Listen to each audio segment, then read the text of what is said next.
question na lamang. Follow-up kasi na tanong tungkol sa Davao.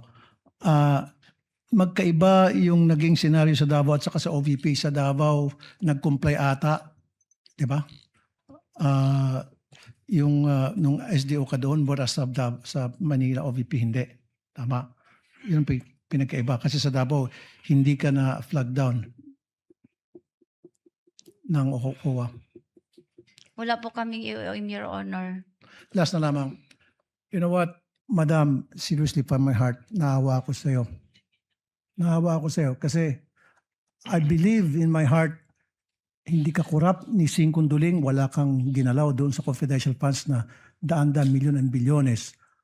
Ang masakit nito, yung mga taong nakinabang doon, binulsa yung ilang halaga sa perang yon or totally binulsa mga perang yon. Pangising-ising ngayon habang ikaw dito ginigil ka, pinagpapawisan ka, kawawa ang dating mo at baka makulong ka pa. My heart goes to you. Maraming salamat. Senator J.V. Ejercito for his interjection. You have 2 minutes, sir. Thank you, Senator Judge Raffy Tulfo. Thank you, Mr. Presiding Officer. Isa lang tatanungin ko kasi nakikinig mo na ako sa inyo, Ginang Acosta. No, at consistent naman yung inyong sagot na nagtiwala kayo kay Colonel Lachica, kaya hindi na kayo nagtanong kahit minsan. No? Pag sinabing confidential in nature, ang tanong ko lang, hindi na ba pwedeng ano yun? Yun ba'y ano na hindi na pwedeng magtanong? No? Dahil ang pagkakaalam ko, dahil ako'y nagnegosyo rin on at naging mayor din, na nasa natural po sa mga disbursing officer, sa mga na-accountant, ang pagtatanong. No? Lalo na, 125 million po ito. At tanong ko lang, Mr. Presiding Officer, isa lang. Doon ba sa mga pagkakataong yun, sa ilang beses kayong nag-disburse ng 125 million, hindi ba sumagi sa inyong isipan na minsan, magtanong kung saan ginagamit yung ganun kalaking pera? Kasi alam ko natural yan, ma'am sa mga accountant, sa mga finance person, matanong talaga yan. So yun lang, ni minsan ba sumagi sa inyong isipan na makapagtanong kung paano ginamit yung 125 million? Nag-verify po ako kay Security Officer, Your Honor. Opo, narinig ko na rin kanina yun Kaya lang, ang tanong ko lang, kung minsan po, naisip nyo bang tanungin kung paanong ginamit? Kasi paulit-ulit, na nagtiwala kayo kay Colonel Lachica dahil siya po ang designated na security officer ng inyong head of agency. Pero yun lang po, dahil dahil natural nga po dapat sa mga finance person ang magtanong. So yung sa mga ilang beses na nag-disburse kayo ng 125 million, ni minsan, sumagi ba sa inyong isipan na magtanong na kung paano ito ginamit? Yun lang po. Confidential in nature po, Your Honor. Okay na, Mr. Presiding Officer, wala tayong makukuha. Sige po. Thank you, Senator Judge Ejercito. Finally, Senator Judge Risa.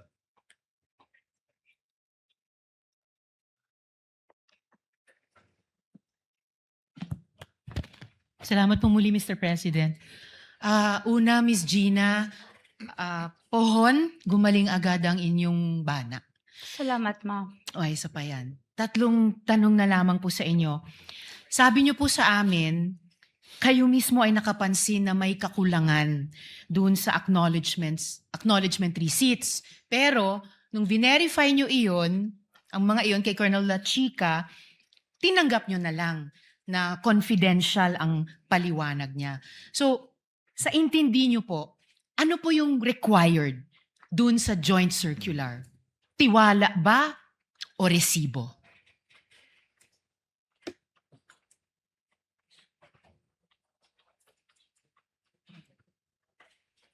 Basta ma'am, ako po ma'am, nagtiwala po ako sa mga dokumento po na binigay ng aming security officer ma'am. Kasi siya po ang tinalaga na mag-implement po ng mga various confidential expenses ma'am. At saka si Vice President Sara po ng head ng aming office ang nag-designate sa kanya ma'am bilang security officer ma'am.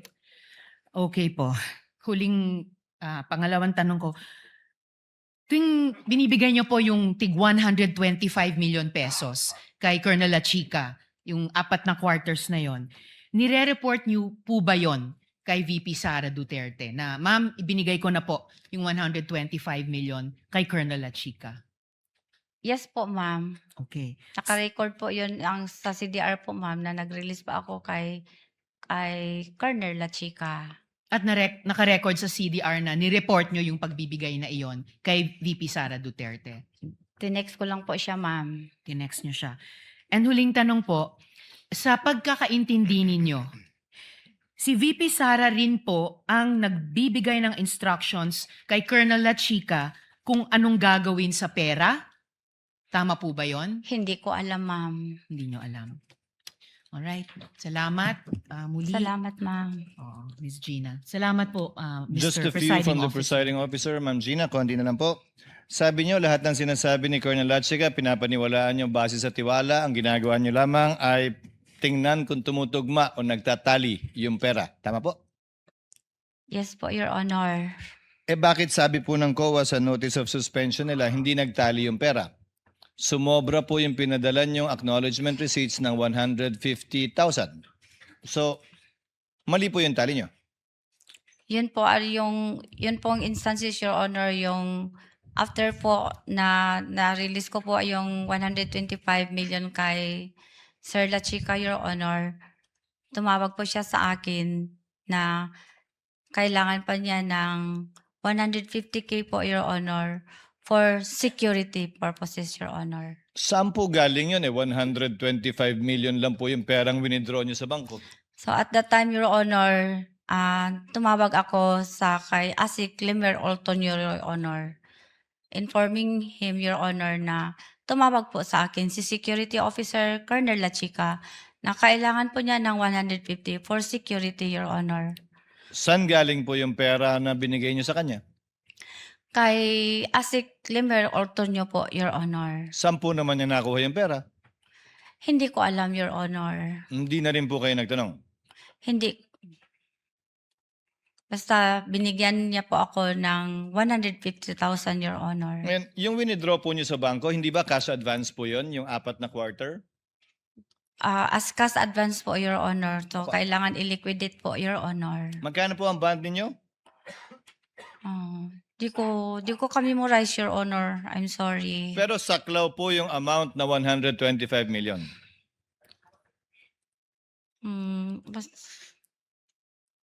Hindi niyo alam, ma'am? Basta ang sabi ng accountant, ang maalala ko, Your Honor, na ang ban ko po ay ka-level po kung magkano po ang ikakas advance ko, Your Honor. Ma'am, ang kinas advance niyo po, 125, hindi pa niyo naliliquidate, nag-cash advance uli kayo ng 125 million uli para sa first quarter, nag-cash advance uli kayo ng another 125, wala pa pong tinanggap na liquidation. So magkano po ang kabuuang bond ninyo? Aabot po ba ng 500 milyon yung bond ninyo para sa 500 milyon?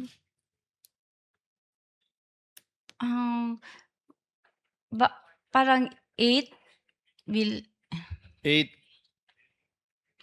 basta meron yung 8 yun, Your Honor. I'm sorry, dili ko ka-memorize, Your Honor. Pero saklaw yung mini-withdraw niyong cash advance. Saklaw yata, Your Honor. Hindi po pwede kung hindi saklaw. So malamang saklaw, di ba? Ngayon, kanina pa kayo sabing dinisburse nyo kay Latchica, si Latchica nag-implement.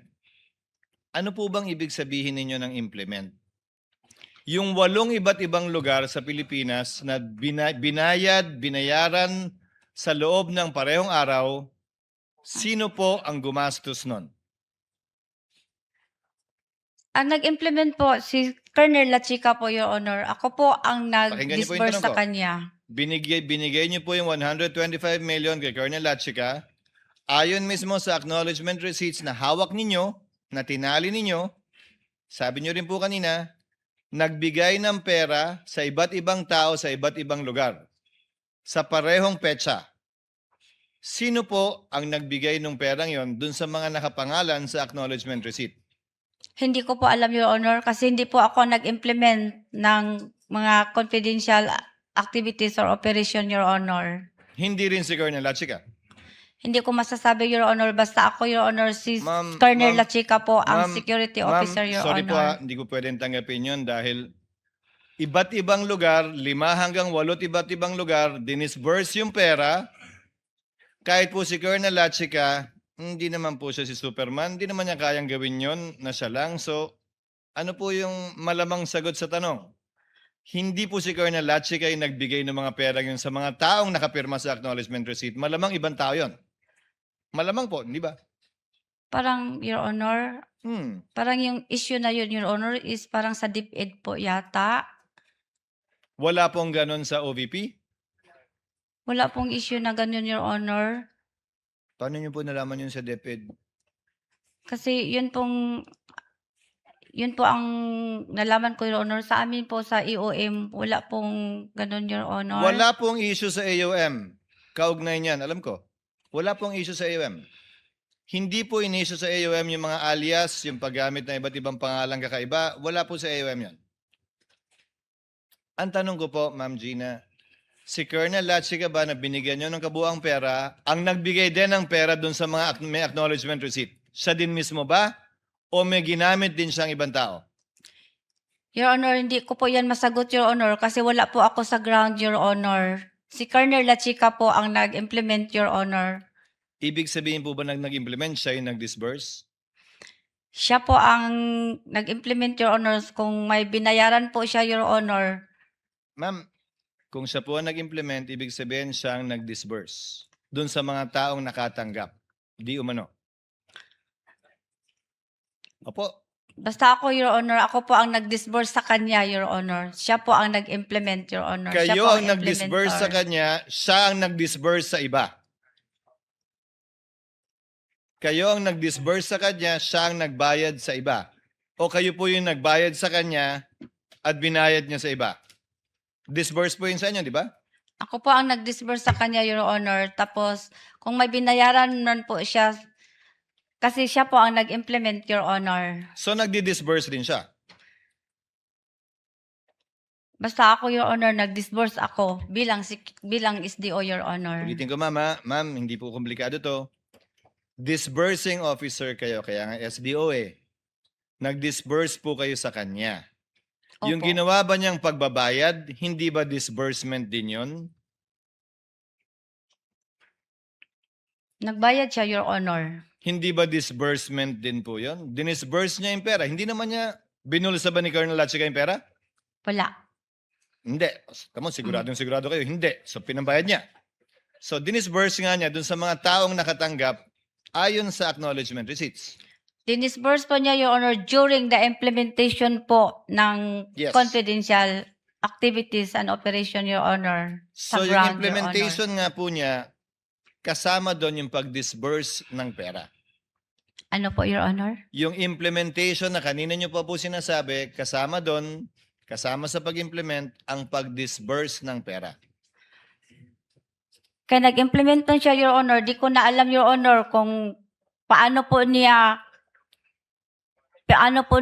gibayaran ang mga tao, Your Honor. Hindi ko po tinatanong kung paano niya binayaran. Ang sinasabi ko po, siya yung nagbayad ng pera, siya yung nag-disburse ng pera sa iba't ibang pinagbigyan niya. Walang napunta sa kanya. Siya po ang nagbayad, Your Honor. Walang napunta sa kanya.